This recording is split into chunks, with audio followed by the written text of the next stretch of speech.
Hello and welcome to Two Car Pros. Today we're going to show you how to replace the idler pulley on a Ford Explorer 4.6 liter V8 between the years of 2002 and 2005. Okay, here's a pretty basic shot of the front of the engine without the power steering pump attached, but you get the idea. There are 3 idler pulleys attached to this engine, but today we're going to focus on the bottom one. It's the same procedure for the other ones, it's just you're only going to see one today. So if you need to replace one of the other pulleys that we're not working on today, you can just apply the same exact procedure but to a different pulley and it'll work just fine. Before we get started, it's a good idea to unplug the negative terminal on the battery using an 8mm crescent wrench. A socket will work as well. Make sure you're extra careful to never ever touch a tool across the negative and positive battery terminals. This could cause serious bodily harm.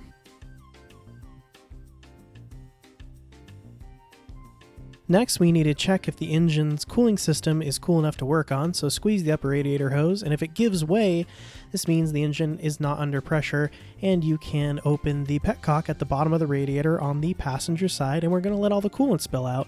And we can also remove the radiator or reservoir cap.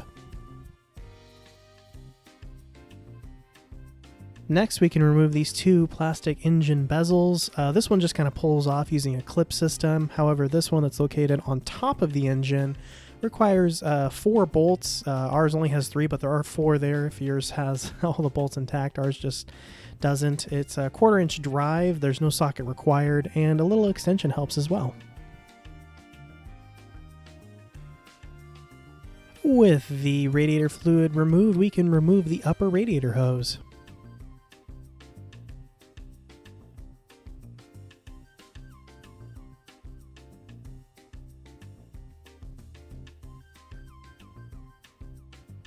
Your upper radiator hose might be stuck to your thermostat housing, so it's a good idea to get a mechanic's pick or even a flat, decent-sized standard screwdriver to kind of separate the bind between the hose and the housing. And we need to remove the radiator's overflow tube, and then we can continue removing the upper radiator hose.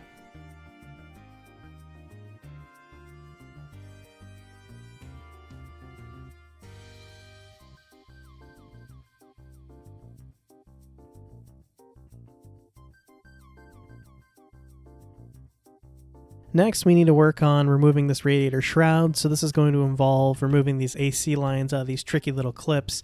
If you fuss around with them enough and kind of bend them one way or another, eventually they'll give way and you can remove the line.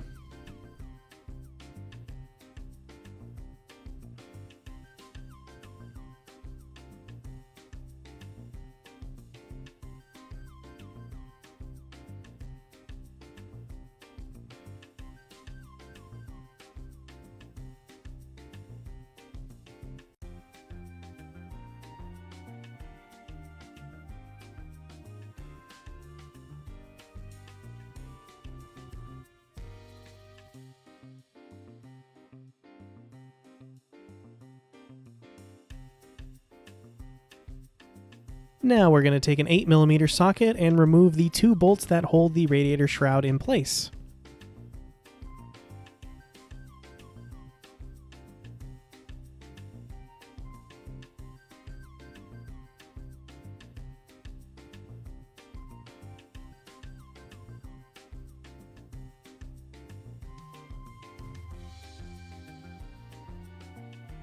Now we can remove said radiator shroud.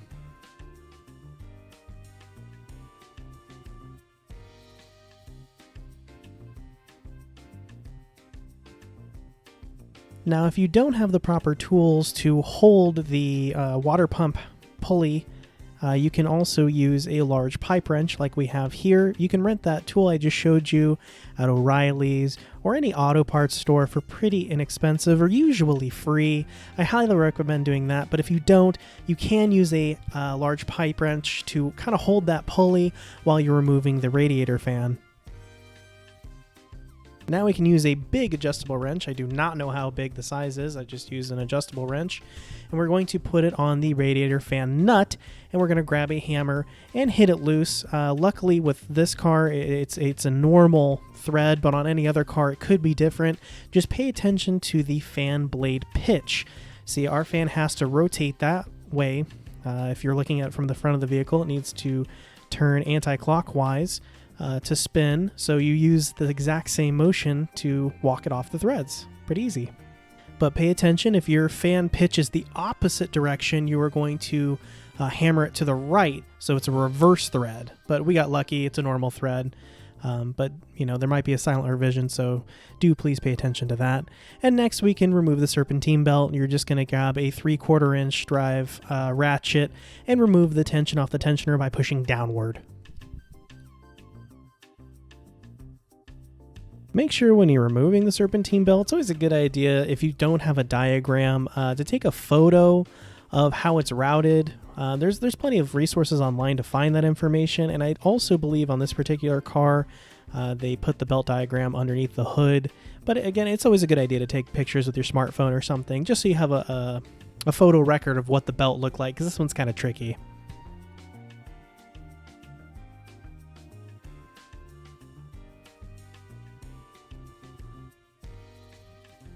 Now we can remove any or all of the idler pulleys that need to be replaced.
Now we need to compare our old idler pulley to our new one to make sure that it's identical.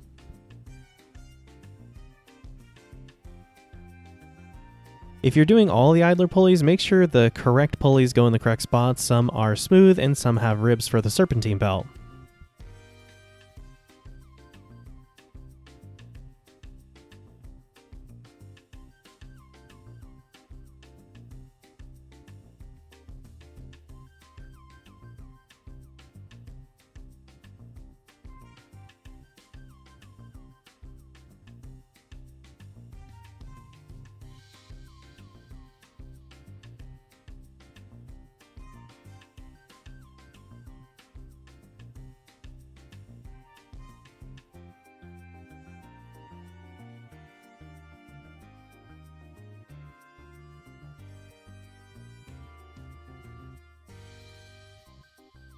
And all the torque specs on the idler pulleys are 18 foot-pounds.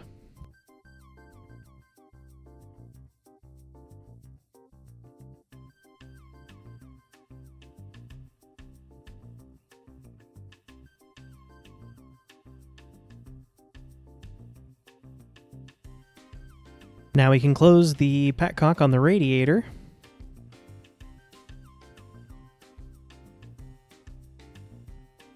Next, we can replace the serpentine belt.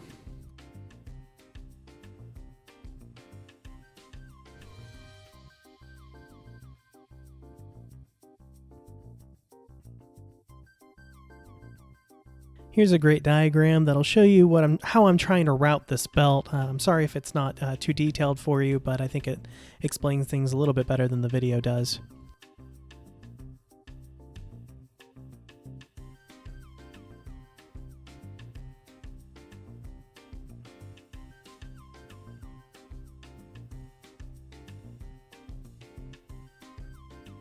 And once I have the serpentine belt on correctly, I found it really easy to route the serpentine belt except for the alternator, and then put tension on the spring tensioner, and then just kind of loop it back on top of the alternator last.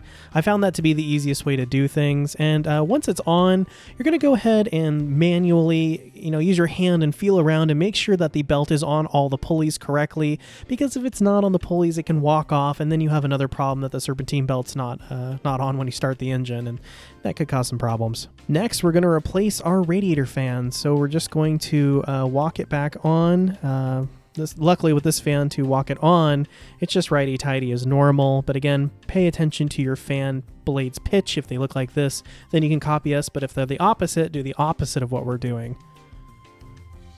And when you're tightening the fan back on, make sure the fan nut is spinning, because the clutch can be disengaged and the fan nut won't be spinning. See, that actually happened to us here, where the nut is not spinning and the fan is. You won't accomplish anything and the fan will just fall off. So it's a good idea to get an adjustable wrench and just walk it on manually.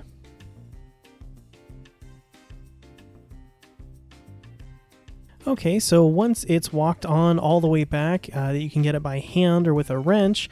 We're going to grab the adjustable wrench again and a hammer, and we're going to hammer it back onto the threads.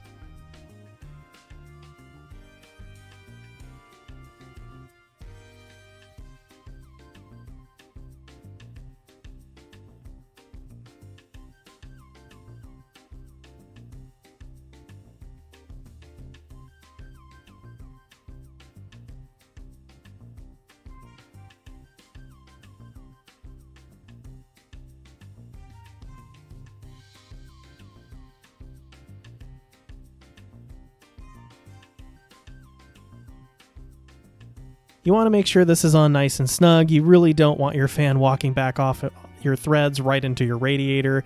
So you're going to want to hit the hammer on that wrench pretty hard. Next, we can replace our upper radiator shroud that we removed earlier with those 8mm bolts.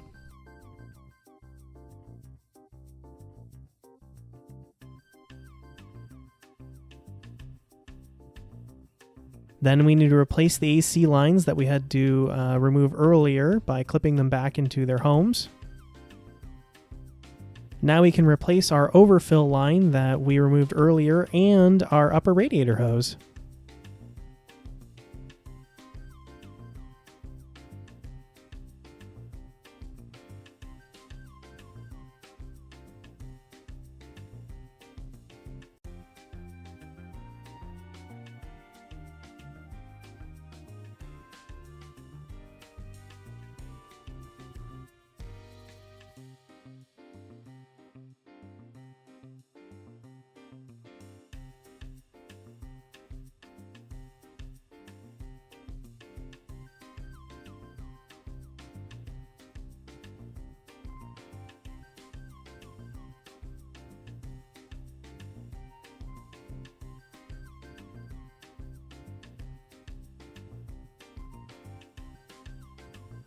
This is our overflow hose that we removed earlier, and we're just putting it back. No big deal.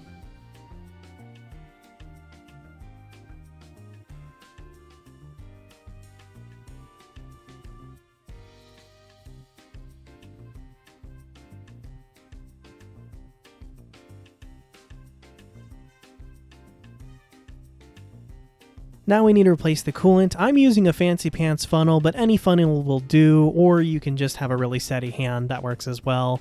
This just looks good on camera and is easy for me to operate as well as operating a camera. I'm going to use Walmart Super Tech here because it's good for all makes and models, and it was pretty inexpensive. It's about $7 a gallon, and it works just fine. So what we're going to do is fill our reservoir until it reaches the cold fill line that's between these two lines you will see right here.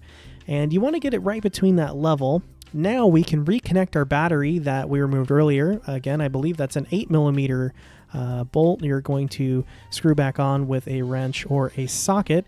And we're going to start the car for a little bit.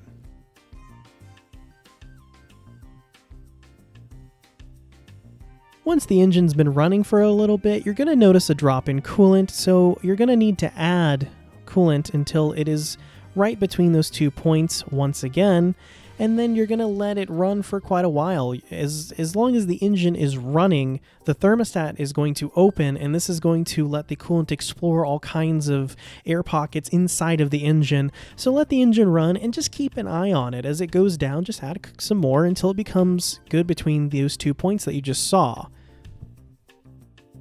Once your engine's nice and hot and you're pretty sure that it's not going to, the thermostat's not going to open anymore, usually this happens about 10 minutes or so, we can go ahead and remove our funnel and replace our reservoir cap. It's also a good idea to keep an eye on it over the next couple days and see if the level has dropped any.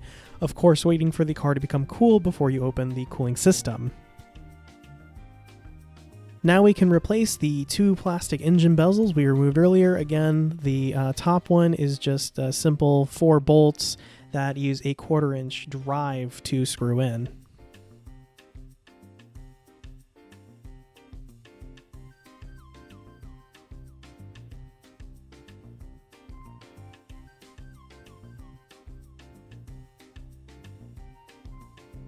And this one just sort of snaps back in place. There's no nuts or bolts involved.